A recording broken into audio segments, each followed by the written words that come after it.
So I often get asked what crowdfunding is, and I think just as interesting as what crowdfunding isn't as well. So there's three major types. There's sort of donations where you're just giving money to a particular project, and you might get a T-shirt or something in return.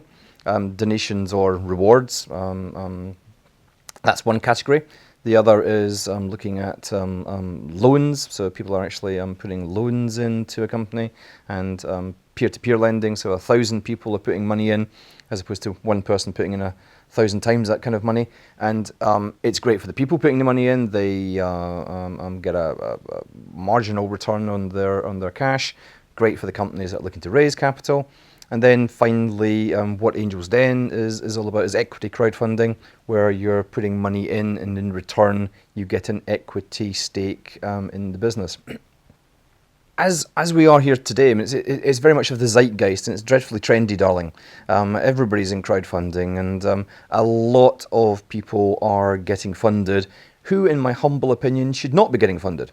There are companies that we reject because their valuation is sky high, totally ridiculous, that their business model is either not palatable or hasn't been proven, so you'd have to give away a much larger proportion of the company to sort of de-risk the business.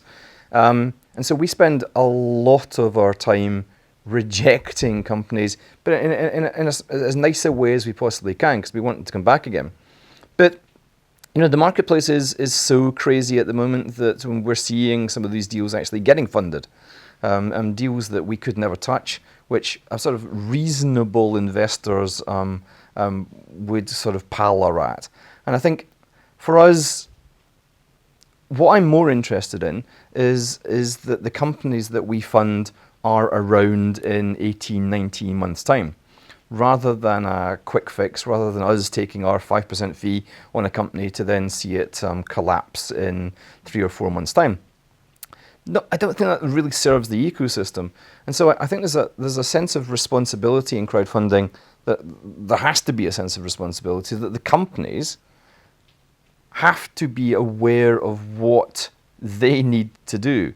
It's not just about asking for the money. And one of the major reasons that we often reject people is that we see, especially young entrepreneurs, males, they say, well, you know, I'm 27 years old. I just need the money. I don't need any mentorship. I don't need any business contacts. I don't need somebody else's business experience. I just need the money. And within that, there are maybe a few exceptions to that. But most people, I think, really what they're really after, they come to us asking for money. What they really need is the experience that comes with an angel. And so the way that we do crowdfunding is slightly different from the rest of the marketplace. Some websites have millions of investors on board, and so it's very much about putting here's £5, here's £10, and you collect 400, 500, 600 people, and then try and manage those. And I'm genuinely not sure that that is in the best interests of the companies looking to raise. The way that we do it is that we take you along to meet our angels face to face.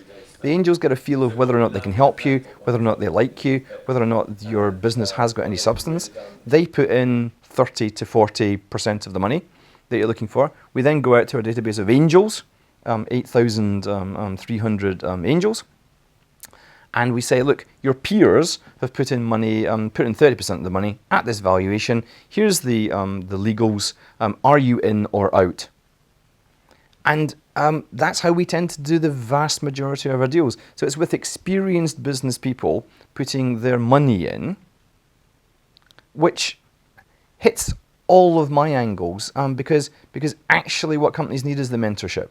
And actually what the angels are looking for is more than just a way of making some money, but they're looking for an interest in their lives.